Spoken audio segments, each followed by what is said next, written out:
Hi, pal. Welcome to I've Got Your Back, the podcast. My name is Michelle Sutherland, and this is a place where I want to empower and inspire you to tap into the deepest desires of your heart and discover the magic within.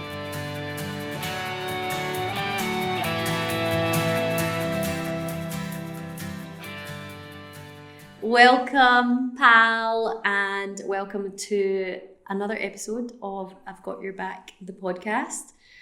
This episode is going to be solely focused on my career and I would say a little bit of a calling with Arbonne. So this month in June, I am celebrating 16 years with Arbonne, which is wild. I can't even believe when I say 16 years that it's a thing, but it is. And I thought it would be amazing again to have Meg McLean back on. Hello. That was really good. Ta-da! Because Meg was actually the person that called me up or sent me a Facebook message. Can't quite remember, but it was one of the two. I think we did a Facebook message then a call to talk to me about Arbonne for the first time. So I thought, yeah, let's get Meg on and have a wee chat about it and see if we can sort of cram 16 years of Arbonne journey, lessons, ups, downs, in-betweens in like 30-40 minutes. Okay, let's go. So, first of all, it makes sense to talk about a little bit about what Arbonne is. Yeah. So, Arbonne is a health and wellness company. It was started in 1980 and I was introduced to the business a month before I introduced you, and I was shown the business opportunity and I was so excited about it. It was like nothing I had ever heard before. I knew that I had always wanted freedom in my life. I wanted to be able to pick up my kids from school when I had them. I wanted to be able to have money to do the things that I wanted to do. I wanted to be able to be in charge of my own diary, but I just didn't know what that looked like. And then Arbonne was presented to me and I didn't realise that everything that I was looking for would come in an Arbonne shaped box. And when it was presented to me, along with that came, do you know anyone who you'd love to do this with? Do you know anyone who you'd love to climb a mountain with, who's going to be fun to work with, who's going to, you're going to have a lot of laughs with, you're going to travel the world with? And the person that I thought of first was Michelle Sutherland, who I met when we worked, hilarious that you used the word wild. Yes. Because we met in Wildwood in New Jersey. I was a lifeguard. Michelle was a ride operator. I was a ride operator. I had the blue t-shirt. Yes. You looked really hot and sexy and I just looked like a geek with my blue t-shirt operating the giant swings, like the swings that go round about every day for about 3 months. That was a fun summer. It taught us a lot. Hard work. Yeah. Low pay. It's not what we're after in life. $3 an hour, if that. I risked my life in doing locations. However, it's not about lifeguarding in New Jersey. This is about Arbonne. But that's how we met. And I was living there, and my friend who I'd expected to come was coming to stay in her apartment. So I opened the door to Lynn, and Lynn said, I found this girl on the flight. She's from Paisley. She doesn't have a home. She doesn't know anyone. Can she stay here? And I'm like, I was like, hi. Okay. I mean, she looks like not a serial killer. So was it 2005, wasn't it? Uh-huh. So yeah, Arbonne was 2009, but this was 2005. There was no phones. Yeah. And yeah, thank you, Lynn, for picking me up in the plane and then bringing me safely to you guys for a couple of nights. And that's how we met. And I thought, this girl is she's a risk taker. She's fun. Let's start in business together. So you were my first phone call when I wanted to build an Arbonne team and introduce people to the business. So we had a presentation, a meeting at our friend's house. It was Caroline's house, and she told us all about the business. And then I remember the conversation that we had at the bottom of that driveway. Do you remember how it went? Yeah. I pretty much said to you, I'm totally doing this. And if you read the book, The Secret by Rhonda Byrne, and you were like, the what? And I was like, you better read that book because we're going to need it. We're going to grow this business. And then that was it. Yeah, that was it. I had never heard of the law of attraction. I had never heard of, I had heard of positive thinking, but I hadn't heard of universe or any of these things that Michelle introduced me to. And then we started working together. You talk me through that thought process when you first heard about Arbonne. So when you first messaged me, because Facebook, I think, had just started. I was like, oh, this is curious. And I did a little bit of stalking when you said, come and meet me at Caroline's house with Emma. And I was like, okay. And then I looked on Caroline's page and I was like, oh. And I remember thinking, because I'm from Paisley, I was like, they're from Newton Mearns. This is going to be really posh. And I was like, oh, I'm going to Caroline's house. And I remember, I genuinely remember looking at a few pictures of like Caroline thinking, like, why would she be doing this? Like, you know, like those initial thoughts. And to be honest, I was just very curious. And because I had read that book, The Secret, at 15 years old, so this was obviously, we were 23, I was 23, I really believed in, like, you know, you attract things into your life for a reason or a lesson or whatever it is. So I was very curious, but then once we sat down and Caroline explained it, how the business worked, I just had this overwhelming gut feeling that I just had to say yes. And I really feel at that time there was sort of two reasons. The number one reason was a sort of desire feeling. And at that moment in time, so I, as well as reading the book The Secret at 15 years old, my mum also took me to Australia, Sydney, for the first time to visit my aunt and uncle and my cousin. And I fell in love with Sydney. And I was just like, from that moment, standing in Sydney Harbour Bridge, I was like, I'm going to live here. I'm going to live and work in Sydney, Australia. And that was my mantra. And on my vision board, I actually had a vision board really young, 15 years old, 16, 17, 18, 19, 20, all the way up to 23. The only thing that was on my vision board was Australia. And Caroline had mentioned Arbonne operate in Australia. And I was like, right, I don't know what's going on here, but there's a connection. And even though I wasn't living in Australia, but I just had this dream. And I thought Arbonne could be part of the piece of the puzzle to help me live out this dream. So that was a sort of desire. And by the way, I don't think at the time I could contextualize this, but I was, you know, looking back now, I think that's what happened. And then there was also this little bit of fear. There was sort of two types of fear, two different fears. The first fear was I was actually already working in a corporate company. I was working for a large IT company. I was living in London at that time. And I had started on a graduate program. I was about a year and a half in when you told me about Arbonne, and 5 graduates that I started with were made redundant. And I was like, oh, I thought it was just old people that got made redundant. Like, because I was so conditioned to believe you go to school, you go to university, you get a degree, you get yourself in a company and you work your way in that company and you stay in that company for 30, 40 years. Yeah. Because that's how my mum did it. That's how people before me did it. And so when I sort of was like, this is interesting that this is coming up, because if I was to be made redundant, I've got no savings, I've got no plan B, I don't want to really go back to Paisley, I'm loving this life in London, like this could just be a good idea to earn some extra, like a couple of £100, and it could pay for my visa to Australia, like I don't know, because at that point I didn't have any extra. It was literally, I was getting paid well with the IT company, but it was literally going to rent, going to party and like all the things. So, and I think the other little fear, which also can be disguised as excitement, because actually, I now know they're sort of the same feeling. So I definitely had this sort of like the feeling I was in between fear and excitement. And I actually know now that that's a great place to be. Because when you just go for it, you start to realise all the things that can happen when you just have that feeling. So yeah, I think at the moment, at that moment in time, I was very driven by, much more by desire. I'm a person much more about the future, the vision, like where I'm going. And I think because I was exposed to self-development and the power of the mind at a very young age, I knew that anything was possible. And I knew that some people or some things come into your life to help you along that path to where you're going. And so, yeah, that's why I said yes at that time. And it's not something you were particularly looking for? It's not something that you were seeking out? No. And did you have any experience in nutrition products, skincare products, nothing products? I didn't even know like what vegan was. I didn't even know I'd be a vegan like 10 years later. I was just like, whatever. Like, I was using baby lotion in my skin for my teenage years because my pal told me that would be nice.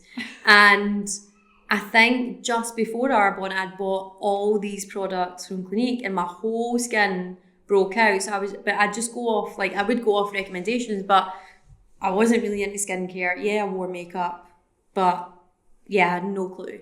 And I had never, like you, I'd never heard of the concept of a network marketing business or the industry, because again, it's not something that's taught in schools or even at universities. I did a whole 4 years in business and IT. Never once did that come up as a business model or a way to make money, because a lot of our systems, the schooling system, the education system, even universities and subjects, they're very, very traditional. And so, you don't really get things that are on the outskirts, so it was all very, very new to me. But the fact that you were doing it, Emma was doing it, Caroline was already at that time having great success. She was one of the first consultants in the UK. I just felt, do you know what, I'm going to be fine because we're doing it together, and I could call on you, I could call on Emma or Caroline, and it'll be fine. So yeah, that was what happened at that time.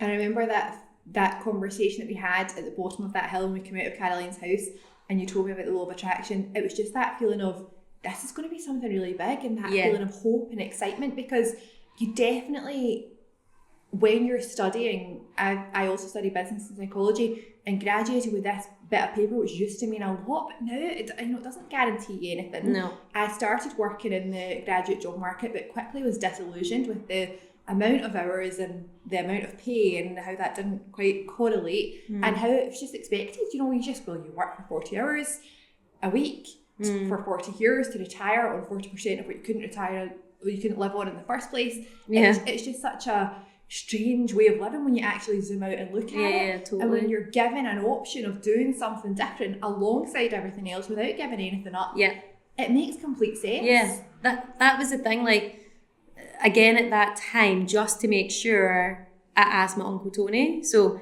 my Uncle Tony is like, started his own IT company. He built it, sold it, very, very successful. He had sort of mentored me into my job at HP, and I actually invited him to go to a meeting just to make sure. I was like, Uncle Tony, can you just go to this meeting, just make sure, I'm feeling it's a yes, but just go and check it out.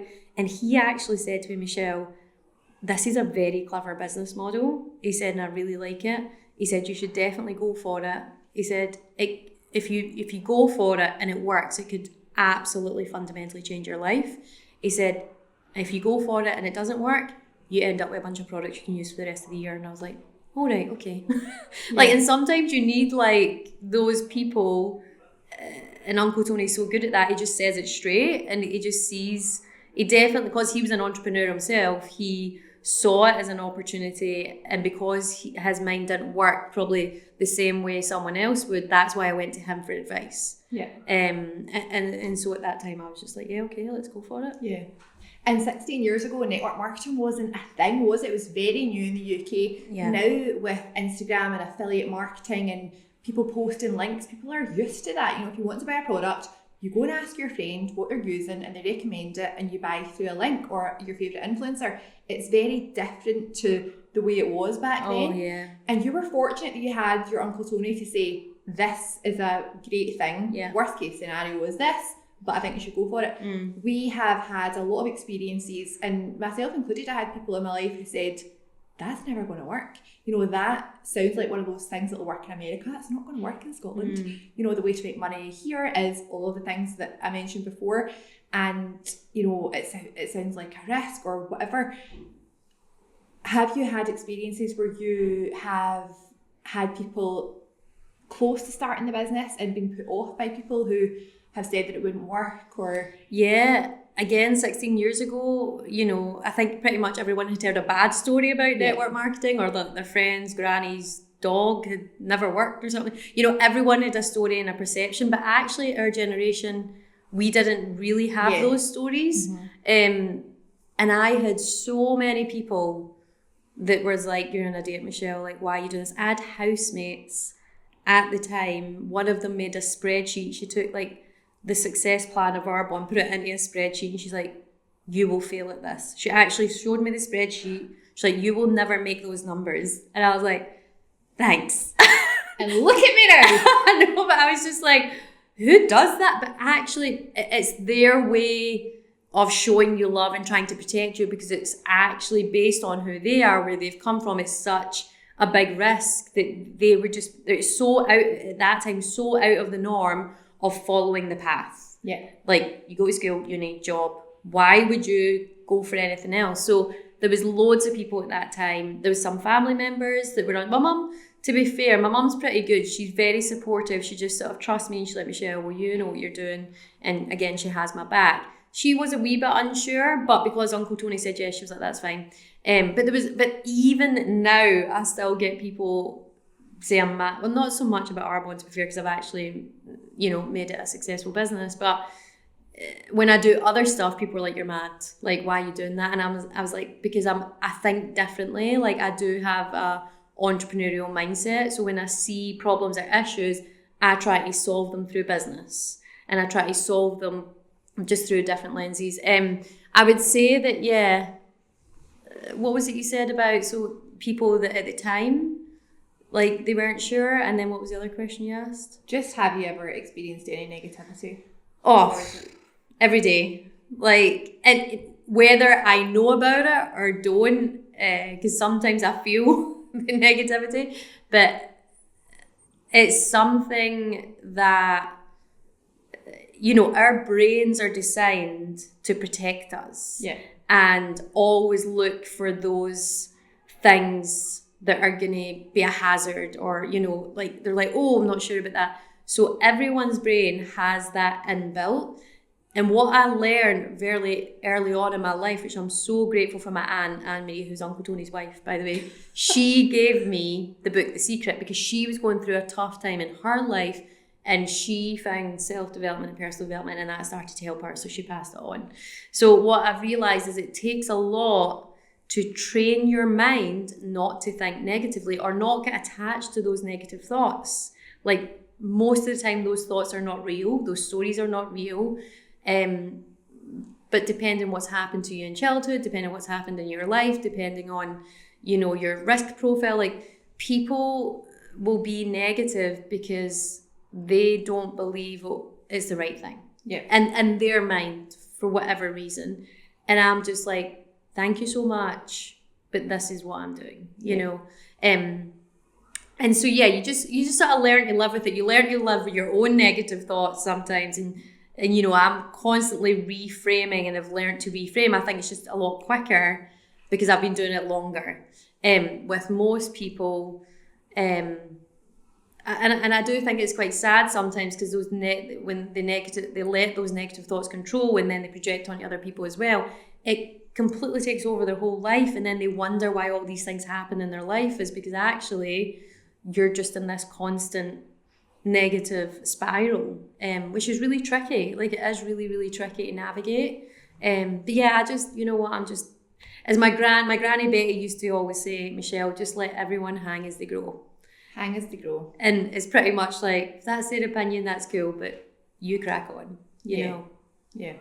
So when you cracked on, give me a whistle-stop tour of your Arbonne journey from when you said yes to now. Oh, I thought you were going to say to 5 years. I was like, phew, and then you said 60. Well, let's go. The beginning. Start. Yeah. So obviously I started in London. You guys were up here. So I didn't find it difficult because there was meetings going on in London. There was like other consultants at that time, but we were very, very early days.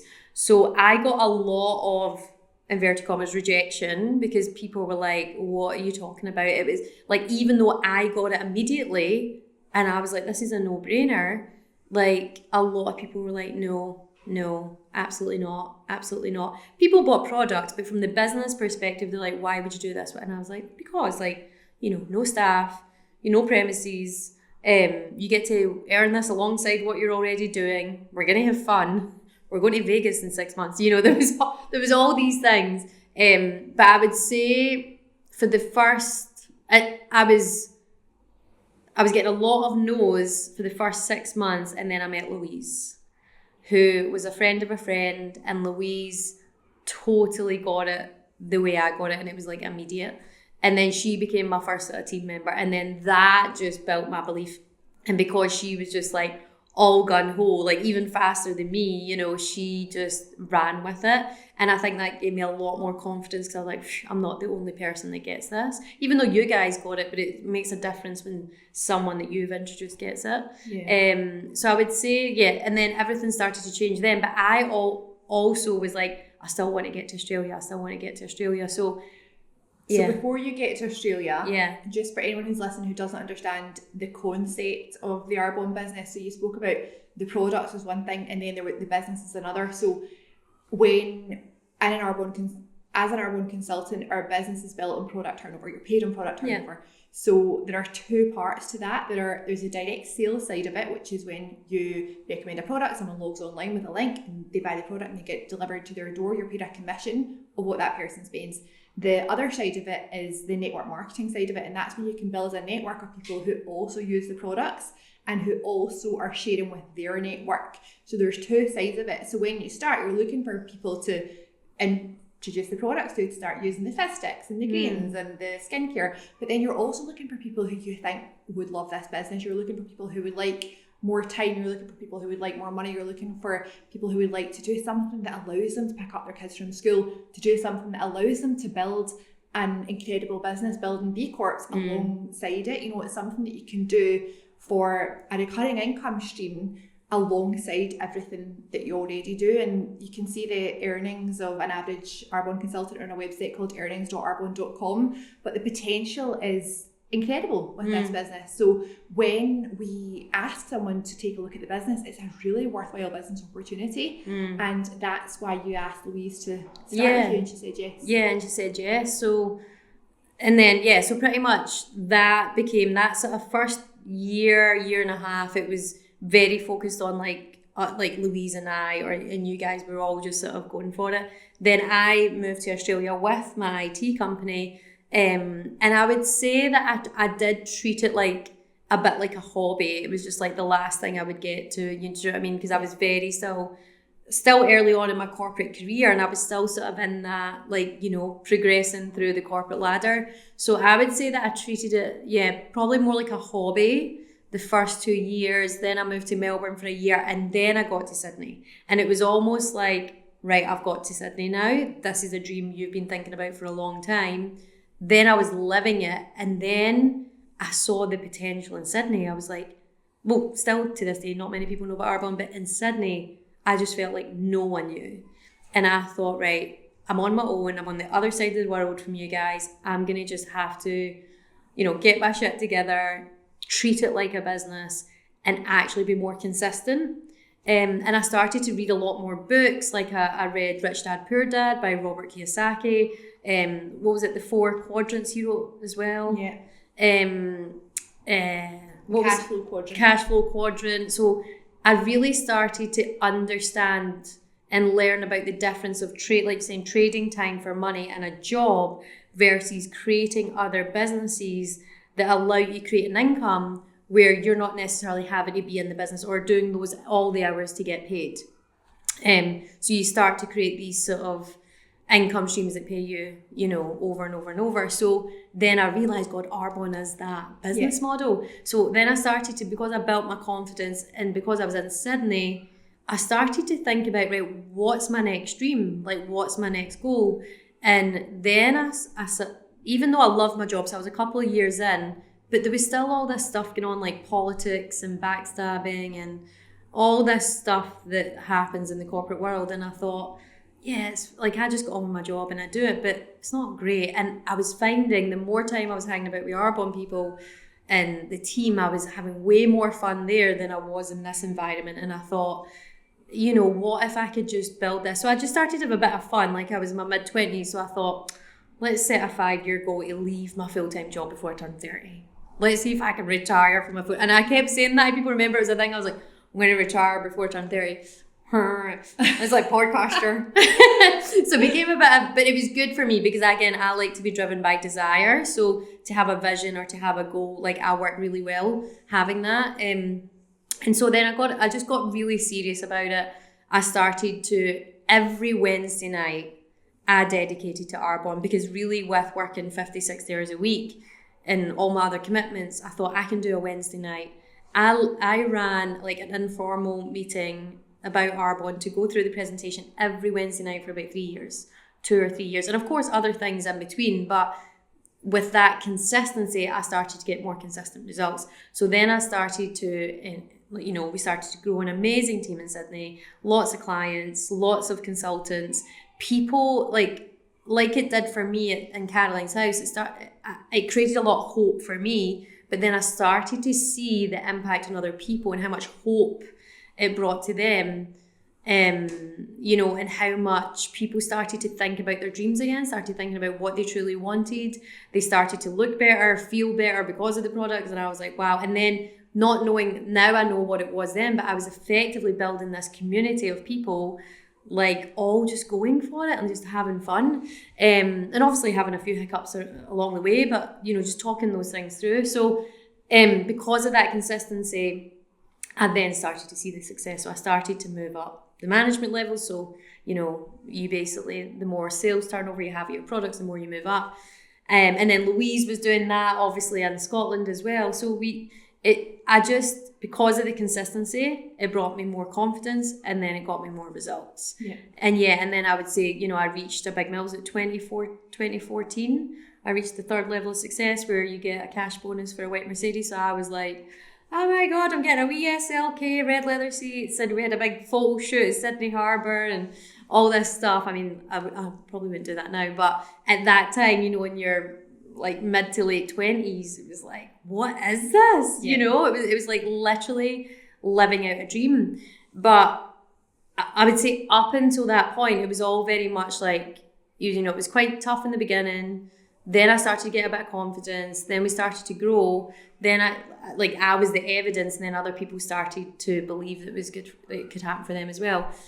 But I think the most significant thing for me was when I promoted to that level. Someone said this in a training, I can't remember who it was, but someone said, build the business now and prepare for impact. Prepare for the things you don't know are going to happen. And again, in my 20s, I was like, whatever, like, what's that going to be? You know what I mean? Because you're just a bit like, nothing's going to happen, right? But what happened was, in the last 6 months of my career at HP, so at this point, I've been with them nearly 7 years, I was severely bullied for the last 6 months of that time. And I'd never been bullied before, and I developed IBS issues. Literally driving to the office, I would have to pull over 3 or 4 times to go to the toilet because I was so scared about what this woman was going to do or say. But I just normalized it. I just was like, oh, that must just be a thing now. So because of that stress, even though I didn't think I was stressed, it was creating issues in my body. And then and also my grandfather passed away, who was literally like my father. He passed away about the month before I decided I'd had enough. So in August 2014, I basically wrote this letter to the managing director, and I said, I am so disappointed because I'd reported this person. She'd been reported up to 15, 20 times by other people. I said, I've had the most amazing career in this company, but now our values don't align. And how the decisions are being made about this situation is not in alignment with me. And I don't want to be with this company anymore because of this. And it was so empowering. And that's when I realised, God, this is what that woman meant, preparing for impact. So I was 29 and a half.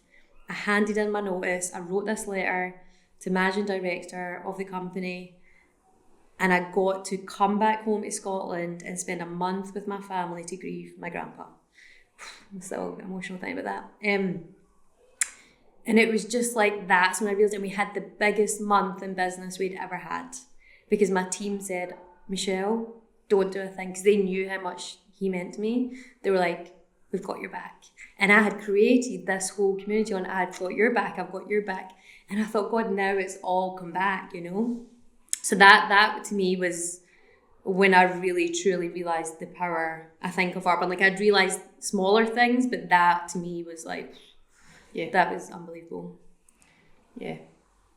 So you've touched on a few things that I'm just going to go back on. So the first thing that you mentioned was that recurring income stream with Arbonne that it allowed you to have alongside your full-time job. So you were working 50 to 60 hours a week, but you dedicated that one night to it and that consistency to it, and that allowed you to create that income alongside your full-time job where you were trading your time for money. And that's what a lot of people don't understand when they look at an Arbonne business versus a traditional business. So for example, my husband owns a physiotherapy clinic. He trades his time for money. He works an hour, he's paid an hour. He works an hour, he's paid an hour. When he doesn't see a patient, he pays someone else to see the patient. So when they phone in sick, that money is gone, and he has to find a way to see the patient, or the patient doesn't get seen, therefore the money doesn't come in. And that's the way most traditional businesses are. If you open a shop, unless you're there behind the desk, you know, it's not functioning. Even a small business online, if you're packing the orders, if you're sending them away, if you're doing all that stuff, you're trading your time.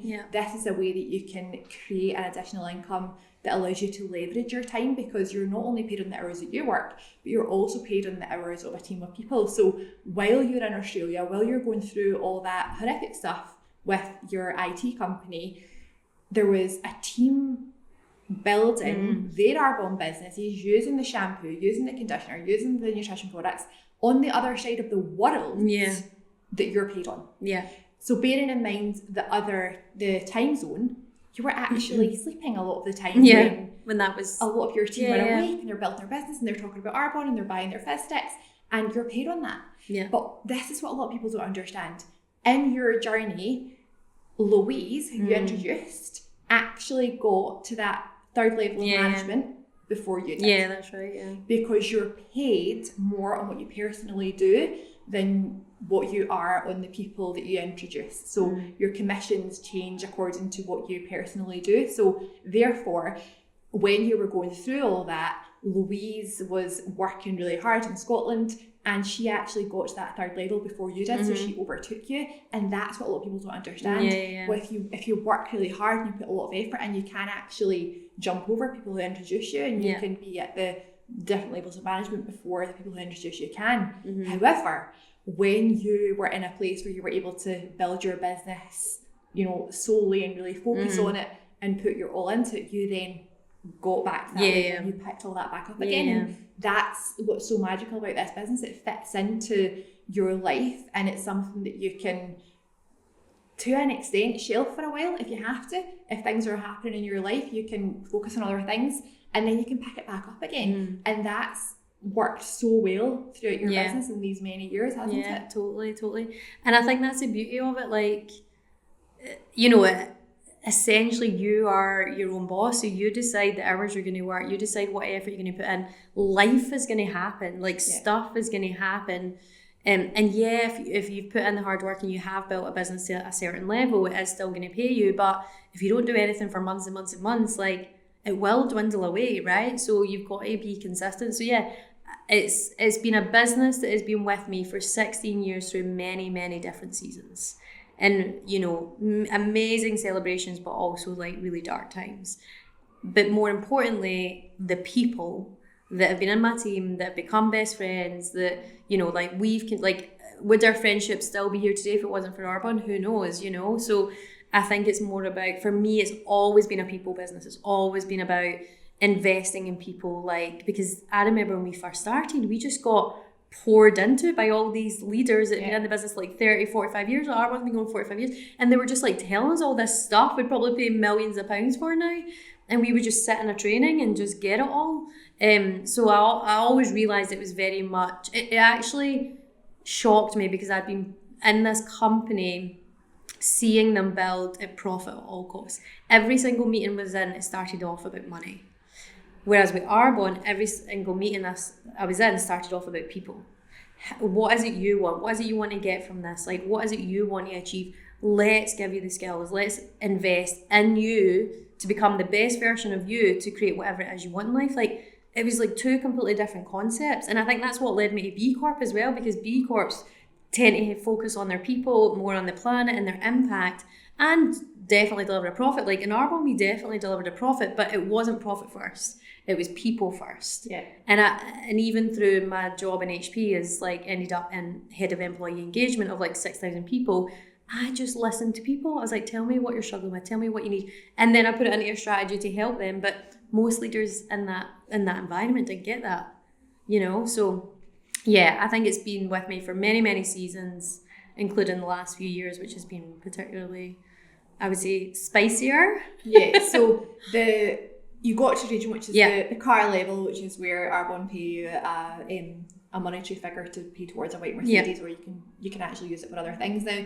But from there, you got to the top level of management. Yeah, 2018. Executive National Vice President. Yes. And then talk us through from there, the last few years, what's... Yeah, so that was 2018, and oh my God, it was, I must say, we really were working towards it for a number of years, because at this point, you're turning over at least 160K as an organisation in your business every month. So, as again, like, that housemate I had back in the day, she was like, you're never going to reach those numbers. Do you know what I mean? How many lipsticks do you have? I know, I was like, oh my God. So actually, I was at that point where I was like, geez, those were the numbers she had in that spreadsheet. So yeah, we'd been building for a few years, but 2018 was when it all landed, and it was such a high. It was honestly just such a buzz, because I got, as a reward for getting to that level, Arbonne take you and someone else to Maui in Hawaii and every January. And I always said, like, I'm taking my mum, Liz, for everything she's done for me as a single mum. And so to see her face, like, I remember it was 2018, so it was January 2019, and she was looking out in the balcony in Maui, and she said, Michelle, I've never seen or felt anything like this in my life. And again, I was like, oh my God, like, I was so emotional. But to give back to her, it was just amazing, and to be surrounded by other amazing people was incredible. So yeah, so we were in massive high 2018, 2019, 2020. We just kept growing, and the team morale was good and everything was going great. And then I would say, and then 2020 actually for us, even though the pandemic hit, we grew even further. Like, so literally from when I left my corporate job, like, I have tracked the business like year on year, like incremental growth, which is kind of unusual in most businesses, right? So we were growing. 2020 was massive, mid 21, and then it all changed. So we had our sort of post-COVID dip, as I call it, but actually most people did, but we just never had it in the moment. Some businesses, overnight they were shut down, but we flourished, but then it started changing in 2021. And how did you deal with that? Well, how did I deal with it? There was different things that happened. I think I could actually go back to 2020 when it was actually thriving. Again, listening to my intuition, I was obviously earning a lot more, so I decided to invest some money in coaching. I decided to invest money in another business, so I started Definity, which is a B Corp consultancy. So I started to build that, because I think at that point, that I was definitely over a decade in business, and I knew that when things go that high in a business, they're going to come back down, and then they're going to stabilize again. So there was probably a lot of intuitive things I was doing when we were in that high. So set up Definity, I invest in coaching, I invested quite a lot of money in my personal brand, as in building that, learning about that, got all my branding done for Michelle Sutherland. I've got your back. All of that stuff came out, and I paid for that. So actually, in the biggest high, I wouldn't say I was great. I was definitely probably splashing the cash a bit too much, but I was investing in some stuff. And then when 2021 started to shift, it was interesting for me. Like, it was like I just went into this mode of like, right, the world's gone mad. I need to protect my team, and we need to protect our mindsets. So I started like this in Australia, this miracle morning, and I said to everyone, there's a lot of stuff going to be coming at you. You have to protect this mind. And so we set up this concept Miracle Morning, where we'd focus on meditation, we'd focus on affirmations, we'd focus on gratitudes from 6 a.m. to 7 a.m. every morning. And we did that for about 3 months. We ate well. I said, everyone do the 30 days, everyone protect their mind. And so I would say I was just like, and for me, because I'd learned a lot about change management from my corporate life. And so I started to share like what's going to happen in this major global change is you're going to hit like deep, dark depression. You're going to hit in the pit, and you're going to have to use all your tools to try and get back up into an unknown world, which is really, really hard, because when it's so unknown, like sometimes if you know you're here and you're going there, the change curve is like you can put things in place so it's not a big dip that you have. But because this was so unknown, people were like, well, where am I going? What's going on? What's happening? So it was really, really tricky, but I just thought, let's get the basics in place to protect your minds and look after your body. And all the things we'd sort of been learning through Arbonne anyway, but I just went really hard. And that worked for the team, it worked for me. Like I felt in really good headspace. I moved out of Sydney because I was spending more time in nature. I moved up to Byron Bay and I wanted more nature to expand. So I'd actually say, for me personally, even though business was going down and I could see the numbers going down, I honestly have never felt at that time healthier, happier, more grounded, more at peace. Byron Bay, I think, had a lot to do with that. It's a beautiful place to have been at that time. But then what happened was people started to leave. Like, key people in my team started to leave and be very vocal about it. Almost diss Arbonne, diss the company. And that hurt a lot, because I knew that they were leaving because of this financial part. And I totally understand people have got financial commitments and different things. So I had to love them and let them go, but it was really hard because a lot of these people became my best friends in that whole sort of 8 years. So I really had to dig deep and not get angry and not get frustrated. And I probably did at times, but I actually felt hurt more than anything. And I felt for the rest of the team. And, you know, and we just... sometimes you just need to sit in that pit and just cry into it. Like, sometimes that's all you can do. So I had to really lean in, but I was always like, what is the thing that, Michelle, you can do to better yourself as a leader? So I did meditation and teacher training in Byron Bay, which sort of kicked in a few years later to benefit people. But I just protected my mindset and I just kept going. And whoever left, I let them go, and I focused on the people that stayed, because a lot of people stayed. Yeah. A lot. And even to this day, those people have stayed. Whether they're doing the business or not, they're still buying the products, they're still loving the products, and they're still receiving a positive impact from, you know, Arbonne as a company and the product. So yeah, I'd say it was really tricky. I also went through a personal decision to move back to Scotland in middle of 2022. It was very heart-led. I didn't really know why, but I just followed it. Again, intuition. But yeah, it has been hard, but it's not really, if that makes sense, because I think privilege and perspective has allowed me to see that I had the privilege of building an online business and creating, and I still got an income, and many people still get an income. And I know that I'm very privileged in a lot of ways, because I have a perspective of different countries and different situations and people in much greater, harder circumstances. And so I think checking in on your privilege and checking in on perspective allows you to just sort of, yeah, go, do you know what? It's not that bad. And I have the skills. I've built all these skills in this company that can be transferable. So actually, there was a huge season where I thought, you know, Arbonne just needs to stabilise and I'm going to focus on Definity.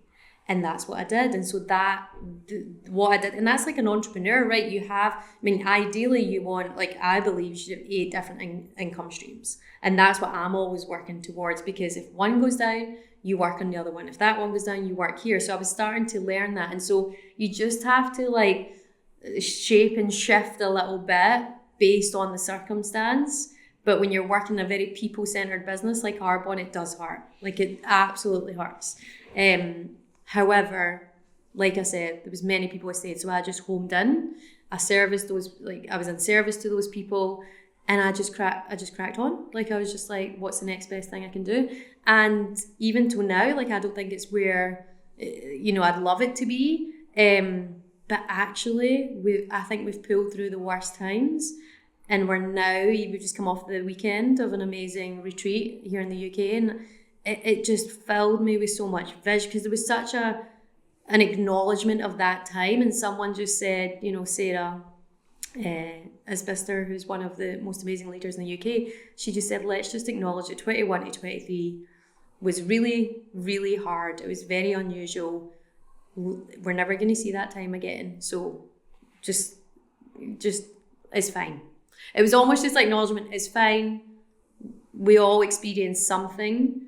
but now let's move on with massive vision, massive belief, and massive like hope, you know, and action. So I feel as if, I definitely felt the weekend. I was like, oof, my heart. I was quite emotional, but I feel empowered. Like I feel like this is a new era. And in the big scheme of things, it's not that bad. But there was definitely moments where I was like, oof, what did I do here? But you know, Arbonne is a legacy business. Our founder, Peter, who you mentioned at the beginning, amazing man, totally ahead of his time, Norwegian scientist, full of heart. When I hear videos of him, like we did at the weekend, like I just cry immediately because his heart was so pure. Like everything, he created Arbonne from nature, and he wanted it to be a place where people flourished in whatever way, whether they stay for a short time or they move on. Like everyone, whatever they've experienced in Arbonne should be a positive experience. And I think on the whole, we've managed to do that as a culture. So I think about him and I think about what he envisioned, and it was literally millions and millions of people get to flourish, whatever that means for them and the company. So I didn't really know how to be a visionary. I didn't really know what that meant, or to have a really heart-led purpose. But because of Peter, because of Arbonne, I've realised that I do have other purpose outside of Arbonne, and I do have other things, but Arbonne has been the vehicle to give me that. So yeah, it's been a tricky few years, but you know, whatever's happened, and I'm a much better person and much better leader for it. So yeah, I think that can only be a good thing. 100%. You're not built as a leader through the easy times. Absolutely not. No. The times that flow. No. And it's so important to talk about that, because there'll be people listening to this who think, that happened in my business too, and I thought I was the only one. Yeah. I thought I was the only one who struggled during that time. And it's something that we all experienced as, you know, globally. Mm-hmm. It's something that was triggered by a global pandemic, but it's so important to talk about those times. And the company itself is on the up, and it's interesting because you spoke about a lot of people leaving our team, and they were very vocal, and they were very, I mean, that was hard to watch, and we did well. Yeah, I think we did well. Keep our heads down. Like Meg, I was like, right, Meg, love them and let them go. Love them and let them go. We did so well. However, a lot of people are coming back. I know. It's funny. It's interesting, yeah. Because of the culture of the business, because of the people, because of the community, because it still offers everything that it always has, and because I think a lot of us stayed. The house stays. Yeah. And that's the house, yeah. And I always say, like, the nucleus or the heart of the company is really important. And Peter's heart and the nucleus was so pure. Like, you read his mission. I mean, the very simplistic version of his mission was, I want Arbonne to be a place where people flourish. That was it. And I always go back to that. See if the heart or the nucleus of the company is pure, it will last multiple like decades and lifetimes. And he set the company up for it to last as a legacy business, and for us to create a legacy business. Well, not just him and his family, but us. So yeah, I do think with that purity, amazing things just last. There's not many companies that last multiple decades. Yeah. And we are, 45 and so much more to go. So yeah, and we've not even gone global yet. We're in America, Canada, Australia, the UK, Poland and New Zealand. Yeah. And we're going to new countries this year. I know. Which is very exciting. So that global expansion is literally on the brink. And that combined with all of the lessons that we've learned over these hard years in leadership, but also as a company, we're a lot more wellness focused. Yeah, we are. Wellness events are something that you've really pioneered in the UK. Yeah, I just felt like when I come back to Scotland, I felt that we needed to show people Arbonne in a different way, but also because we had been so isolated as society, I met so many people that were struggling and had anxiety about leaving the house still, like a couple of years on. And so I thought, how do we create that human connection again, but educate and give value? So, I think there was a few of us at that time that was like, yeah, let's just brainstorm. So we created these Welcome to Wellness events. They've not only gone well here in Scotland, but across the UK and many other places. But it's just like, on a Sunday morning, a couple of hours, people get together. We do meditation and mindfulness, or we do a workout, we learn about gut health, we learn about how your gut is connected to your brain, or the gut is like the second brain. People get to try products. It's actually such a nicer way to introduce Arbonne to people, and for people, whether they buy products or not, like amazing if they do, but it's to create a place where people belong, or they feel that they belong, and they can learn. I think one of the most important things is well-being at the moment. And I think as more technology comes in, like AI is increasing, social media is here, very much here to stay. There's, like I said, there's a lot of stuff going on in the world. And I really think every single person's well-being is going to be really important.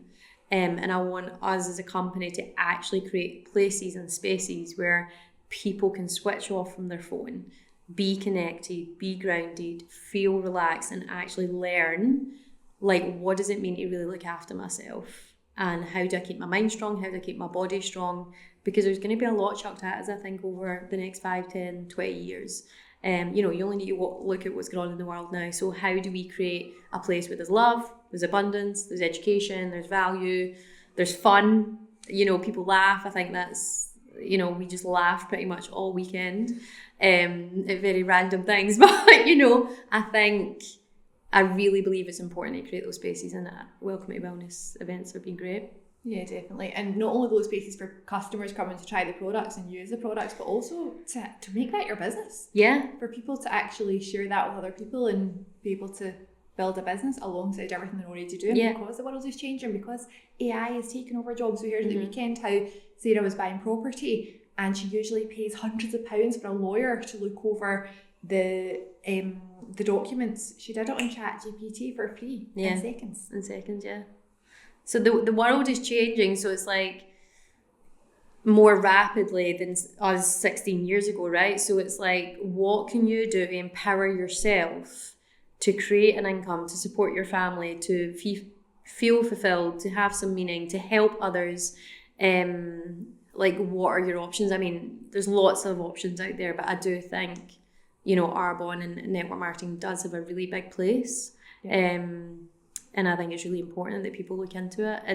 And sometimes it's hard, like I said, being a change expert, change is hard for most people. I personally love change, but I know how many people struggle with it. But once you're in the driver's seat and you're like, do you know what, I feel fears, I feel hesitations, but I'm going to actually just lean in and go with that feeling anyway. Even though I have these feelings and have these thoughts, I'm just going to take the first step. I'm just going to do it. So yeah, I think I love Arbonne because I think it does create a certain level of sovereignty. So sovereignty, like in your own self, like from a health perspective, but also definitely from a financial perspective.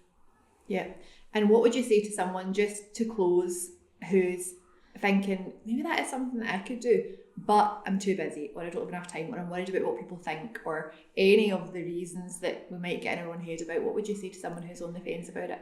Yeah, I would say it's the worst place to be is on the fence. Yeah. One, that's sore, but two, when you're indecisive, when you're not a definite no and you're not a definite yes, you just sort of, it's an uncomfortable place to be most of the time. Like if somebody asks me to do something, I'm like, yes, I will be there. If I know I'm not going to be there, I'm just like, no. So I would encourage you to take a step to get to a definite yes or a definite no. If you're listening to this and you want to speak to me, I'm more than happy to have chats, because I do believe sharing stories and sharing experience and listening to those objections like time, I don't have time, I'm too busy, all of that is really important to talk through. Those are the most common things that people say to me, like, I don't have time, I'm too busy, or, I'm unsure about this, and I don't know wellness, and I'm not even well and healthy myself. Like, you only really, like, if you're sort of like on a scale of 1 to 10, if you're like 7, you're a yes, basically. And you're never going to get to a 10 until you actually do it, until you actually go through it, until you actually turn up to a wellness event, until you actually try the products, till you actually start a business and you see what happens. Like my Uncle Tony said to me 16 years ago, you either go for it can change your life and you go all in, or you still go all in, it doesn't work, but here you have some products. So if you're on the 1 to 5, then you're likely a no. So just make that call. You know, don't sit in the fence. It's just like yes or no. Yeah. And something that always we ask at the end of a presentation or when we talk to people about Arbonne is, if you keep doing what you're doing, where you're going to be in 5 years' time. And it's worth a think about that. You know, will your job be affected? Will your lifestyle still be the same? Or the cost of living is ridiculous at the moment. Price of butter is wild, apart from anything else. But your paychecks aren't increasing.